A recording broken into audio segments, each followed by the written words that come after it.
আপন কেউ যদি আপনার কাছ থেকে দূরে সরে চলে যায়, বেশি চিন্তিত হবেন না।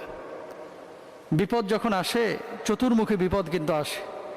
যেই ছাতাটা রৌদ্রের মধ্যে আপনি কি করেছেন, ব্যবহার করেছেন, ছায়া দিয়েছে, এই ছাতাটাকে আপনি যখন রোদ থাকে না, বৃষ্টি থাকে না, কি করেন, নিয়ে যে একটা নোংরা জায়গায় কিন্তু ফেলে রেখে দেন, তাই না? তো যখন আপনার প্রয়োজন ছিল আপনাকে অনেকে ব্যবহার করেছে, এখন আপনার প্রয়োজন নাই, তাই আপনাকে এখন দূরে ঠেলে দিয়েছে। পৃথিবীর বুকে কখনো আপন কেউ যদি আপনার থেকে দূরে সরে যায় হতাশ হবেন না, নিরাশ হবেন না। সব মানুষ যদি আপনাকে ঠগায়, আল্লাহ আপনাকে ঠগাবেন না। সুতরাং শুধু মানুষের জন্য কোনো কাজ করলে প্রতিদান আল্লাহর কাছে আশা করবেন। মানুষের জন্য কোনো কাজ করলে আশা করবেন প্রতিদান একমাত্র আল্লাহর কাছে, কোনো মানুষের কাছে না। এই পৃথিবীর বুকে কোনো মানুষ আপনাকে সন্তুষ্ট করতে পারবে না। সাময়িকভাবে মানুষ আনন্দ দিতে পারবে, কিন্তু সন্তুষ্ট একমাত্র আল্লাহকে আপনি করতে পারবেন, আল্লাহ আপনাকে করতে পারবে। আল্লাহর পেছনে বেশি সময় দেন।